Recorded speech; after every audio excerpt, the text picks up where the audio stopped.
Good afternoon. It's Thursday, November 5. I'm Vashon Brown with the Midday News. A special welcome if you're watching on onespotmedia.com. We begin with an update on the U.S. elections. Votes are still being counted in the U.S. presidential election, which ended on Tuesday. The Joe Biden campaign, according to CNN, is ahead with 253 electoral votes of the 270 needed to gain control of the White House. On the other hand, Donald Trump, with 213 electoral college votes, is pursuing multiple legal challenges. A spotlight on the Southwest as both presidential campaigns view Arizona with its 11 electoral votes as a must-win, and the state continues its count. We want to make sure that every vote is counted, and that's what we're focused on right now. Neighboring Nevada's 6 electoral votes are also still up for grabs, with more results expected Thursday. By Wednesday afternoon, former Vice President Joe Biden had put 2/3 of the Rust Belt blue wall that President Donald Trump breached in 2016 back in the Democrats' column, after winning Wisconsin and Michigan, signaling confidence. I'm not here to declare that we've won, but I am here to report when the count is finished, we believe we will be the winners. The Trump campaign, meanwhile, announced legal challenges regarding absentee ballots and more access for campaign observers to ballot counting in Michigan, Georgia, and Pennsylvania. We're going to win Pennsylvania, but they're trying to cheat us out of it. Pennsylvania's Democratic Attorney General called the motion more political than legal. There are observers observing this counting, and the counting will continue. Meanwhile, Democrats need 4 seats to take control of the U.S. Senate. 2 of those seats might come from special runoff elections in the state of Georgia. More from the CNN. Democrats looking to flip the Senate. They need 51 seats. 47-47 right now, Democrats to Republicans. There are 6 seats that remain unprojected. And keep in mind, when you're looking at the magic number for how many seats Democrats need in order to change the balance of power, it's 4 right now. And that's actually where they started this whole thing before the election. So they haven't moved much. And what that means is that with the results of so many Senate seats coming in, they really have a narrow pathway to get there. So let's look at some of the outstanding races that we're keeping our eye on right now. In North Carolina, Tom Tillis is leading right now over Cal Cunningham, his Democratic challenger. And this is a lead that he's enjoyed for some time. Then in Georgia, you have the special election for the incumbent Senator Kelly Loeffler's seat. She has made it into the runoff along with her Democratic challenger, Reverend Raphael Warnock. So they're going to a runoff election January 5th. In Arizona right now, a sizable lead by Mark Kelly, the astronaut, former Navy captain, over incumbent Republican Martha McSally. And then in Maine, Susan Collins has a lead. Keep in mind, though, Sarah Gideon, her Democratic challenger, the House Speaker there in Maine, has conceded this race. So we're still waiting a projection on that race. Now, still in the United States, reports are that more than 102,000 new COVID-19 cases were confirmed Wednesday. That's the first time the U.S. reached 6 figures, and it's the highest number of cases the U.S. has seen in a single day since the virus broke out. A report from the White House Coronavirus Task Force is warning states that there is a continued increase in cases, hospitalizations, and fatalities nationally, spreading southward from the coldest climates as the population moves indoors and the cases increase exponentially. North Dakota has the highest number of cases per capita in the U.S., but most states are seeing an increase in cases. Now, back on the local scene, 2 more people have died from COVID-19. This has increased Jamaica's death toll to 217. The deceased are a 64-year-old man from St. Mary and a 70-year-old man from St. Catherine. There were 2 coincidental deaths, a 93-year-old man from Kingston and St. Andrew and a 72-year-old woman from St. Catherine. The Health Ministry has also reported that 3 additional deaths are under investigation. Meanwhile, the country's COVID-19 case count has climbed to 9,373. 47 new COVID-19 cases were confirmed yesterday. Their ages range from 10 to 74 years. St. Catherine recorded the most cases, followed by Kingston and St. Andrew. The Health Ministry says 76 patients remain hospitalized. 6 of them are still critically ill. And Health Minister Dr. Christopher Tufton says the curfew imposed in Raytown following a spike in COVID-19 cases could be lifted on Friday. Dr. Tufton was speaking during a tour of the community on Wednesday. Shamila Pullen reports. The community of Raytown has been under a special COVID-19 curfew since October 23. This after 21 COVID-19 cases were confirmed in the area. During a tour of the community on Wednesday, Health Minister Dr. Christopher Tufton said since the intervention, over 120 samples were taken from community members, which all came back negative. What it tells us is that the intervention, though necessary at the time because we had 21 cases that we're dealing with, has demonstrated that the virus, based on the sampling of cases, is not as bad as we may have anticipated. It therefore is likely to lead on Friday to a discontinuation of the measures, and that's what we have to do. Whenever we have a challenge, we intervene, and whenever we think it's time to pull back, go elsewhere, we go. Charmaine Vassell-Shuttlewood is the senior public health nurse at the Kingston and St. Andrew Health Department. Mrs. Vassell-Shuttlewood explains how the health team has been operating on the ground to contain the spread of the virus. And we have been in Raytown for a total of 7 days. On average, we do 1,000 plus interventions, that is fever assessment, respiratory assessment, and based on that we do swabbing. Well, so far, as Minister Tufton has explained, we have done over 120 odd swabbing and all came back negative. So we are saying we are really happy for that. Meanwhile, Acting Senior Medical Officer of Health Susan Strawn Johnson says public education on the virus has been well received in the community. We actually started working in the area from before the special curfew was introduced, and so we've been working along with the community, sampling. We've also been doing our health education. We've trained key informants in the community so that they can go out and spread the message to other persons, and so we will continue working with them to just make sure that we keep the cases down. You assess the risk and ensure that the risk is not as great as it appears, or you cauterize the risk if the risk is great. And secondly, and perhaps more importantly, you provide an opportunity to go in and to engage in the public education. So the brochure, the mask wearing, to reinforce the message around the COVID response. Shamela Pullen, TVJ News. The government is again insisting that face-to-face school must resume. Prime Minister Andrew Holness explained the assessment, even as he and the Education Minister Favour Williams distributed tablets to 2 schools in West Central St. Andrew. Prince Moore reports. Thrust into a new paradigm by the COVID-19 pandemic, Jamaica's education system was not ready for online learning. A lack of devices and/or internet connectivity have left thousands of students technically out of school for months. Prime Minister Andrew Holness gave his assessment of the impact so far. There is no doubt that it has had a terrible impact on our learning. Education Minister Favour Williams joined the Prime Minister in his West Central St. Andrew constituency, where just under 50 tablets were distributed to 2 schools, Drews Avenue Infant and Primary and Seaward Primary Schools, under the e-learning partnership program. The program seeks to give PATH students in grades 4 to 6 some 40,000 tablets. However, in light of the increased global demand for devices, Jamaica is nowhere close to getting that number of tablets, plus devices for all other students.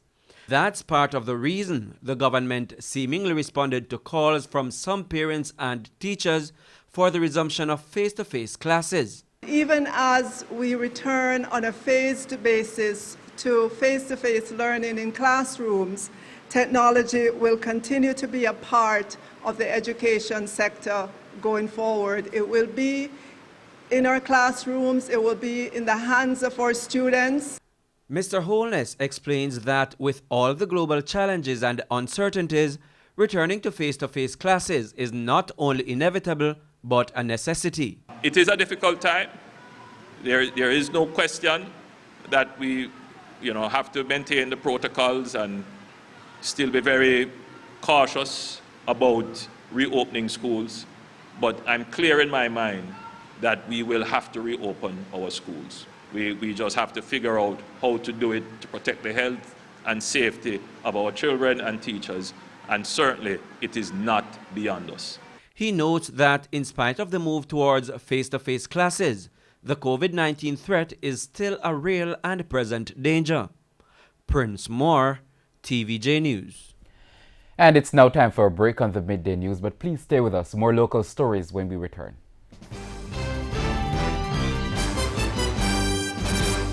Welcome back. Continuing the news now. Although the center of Tropical Storm Eta has made landfall over Nicaragua, the Meteorological Service says its outer bands will continue to generate unstable weather across Jamaica.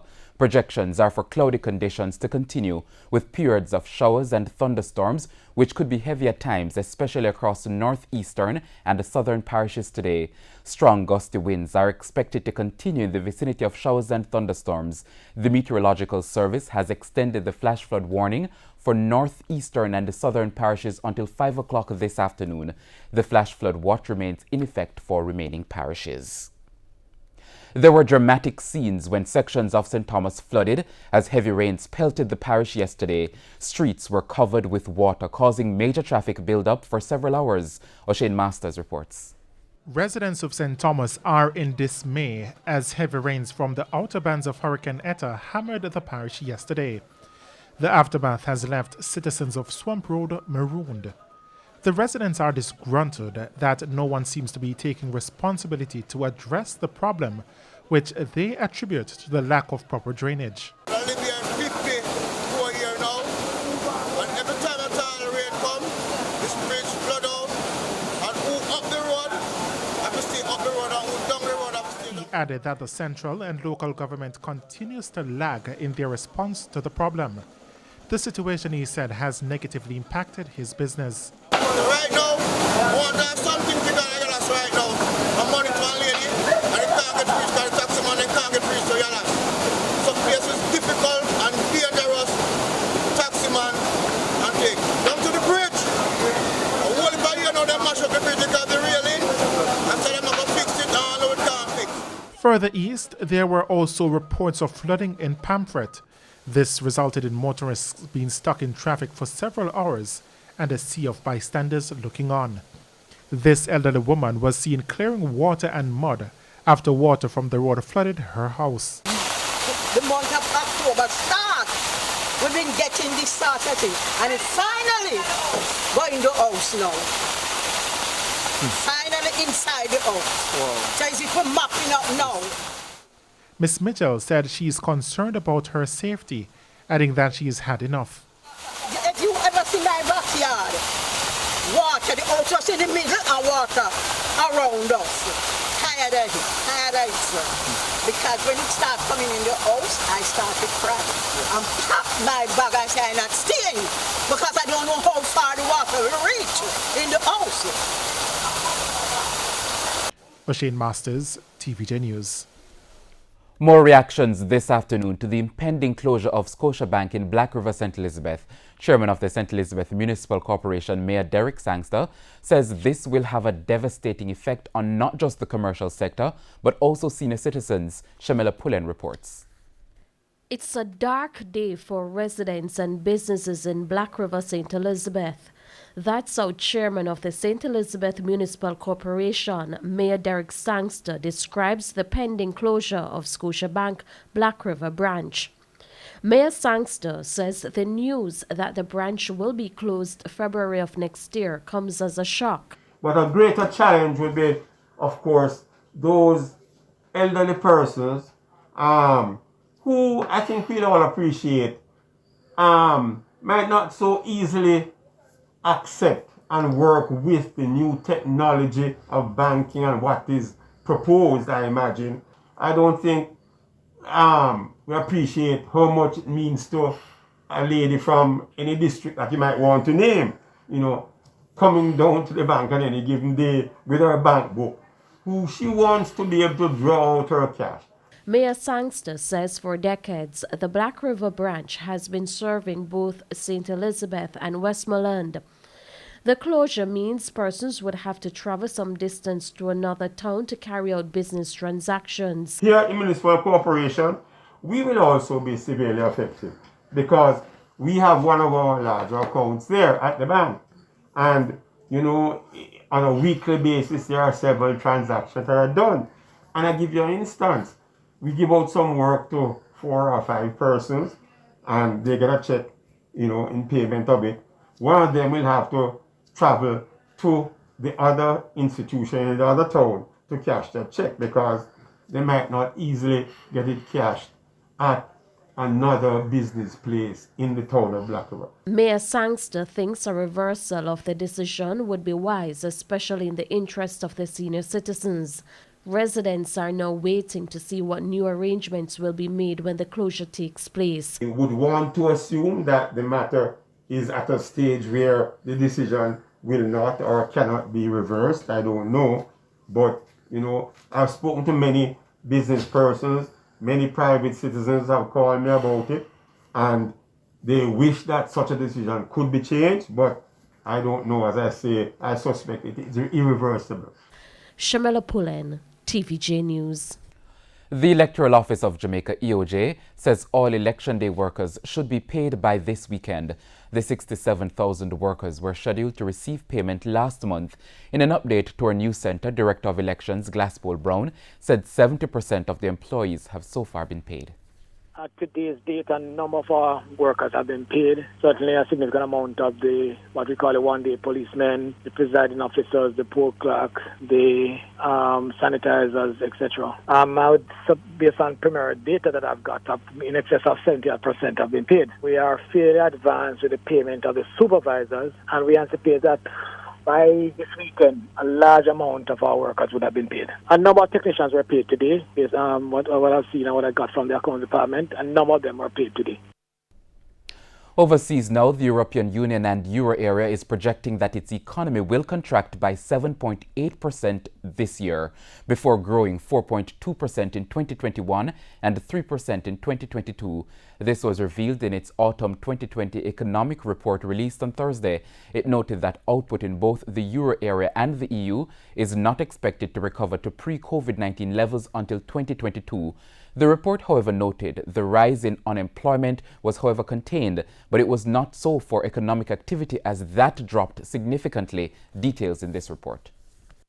The forecast projects that the unemployment rate in the euro area could rise from 7.5% in 2019 to 8.3% in 2020. There's also a projection that it could further increase to 9.4% in 2021. However, in 2022, a decline is expected to 8.9%. In the meantime, the unemployment rate in the EU is forecast to rise from 6.7% in 2019 to 7.7% in 2020 and 8.6% in 2021. A decline to 8% is expected for 2022. Meanwhile, the autumn 2020 economic forecast noted that the increase in government deficits is expected to be very significant across the EU as social spending rises and tax revenues have fallen. Based on that fact, the projections are that the aggregate government deficit of the euro area will increase from 0.6% of GDP in 2019 to around 8.8% this year. However, there will be an earlier decrease in 2021 to 6.4% and for 2022, 4.7%. Now, this reflects the expected phasing out of emergency support measures, which was brought on by the COVID-19 pandemic. Mirroring the spike in deficits, the forecast projects the aggregate euro area debt to GDP ratio will increase from 85.9% of GDP in 2019 to 101.7% in 2020 and up to 102.6% in 2022. Now, with inflation in the negative for the past 2 months due to a steep fall in energy prices, there's a glimmer of hope as inflation in the euro area, as measured by the Harmonized Index of Consumer Prices, HICP, is forecast to average 0.3% in 2020 before rising to 1.1% in 2021 and 1.3% in 2022. This is predicated on oil prices stabilizing. As for the EU, inflation is forecast at 0.7% in 2020, 1.3% in 2021, and 1.5% in 2022. O'Shane Masters, TVJ News. Time now for sports. Co-founder and the CEO of Proven Management Limited, Christopher Williams, has been confirmed as the chairman of the newly formed Professional Football Jamaica Limited. Upon forming Professional Football Jamaica Limited, the board members promised they would go in the direction of an independent chairman and would move away from the customary use of a member from one of the 12 Premier League clubs. Well, they've come through on that promise with the official announcement of Christopher Williams, who will lead a PFJL consisting of Premier League directors. We're gonna focus on good governance. We're going to focus on executing the league at what we hope is an improved and a more professional level, and also we're going to focus on commercialization and try to grow the bottom line of the business, so that we can pass on that benefit to the owners of the league, which is the clubs.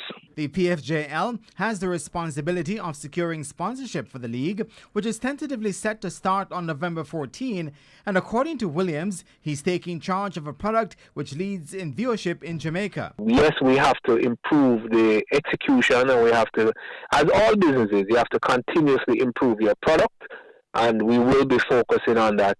And then we will also be focusing on improving the SKUs in ensuring that the product is packaged in various ways, in various SKUs, to ensure that it can be consumed by our sponsors. But despite the viewership, Williams says it is still a difficult sell. It's not so much on the product, it's more on the price tag, because the cost of executing the product is high. So to get the title sponsorship of the Premier League is going to come at a high cost. So that is the reason why it becomes a difficult sell, because there are only few businesses in Jamaica and the region that can afford to sponsor our product. Although the league is tentatively scheduled to start on November 14, Williams says there are no sponsors aboard just yet.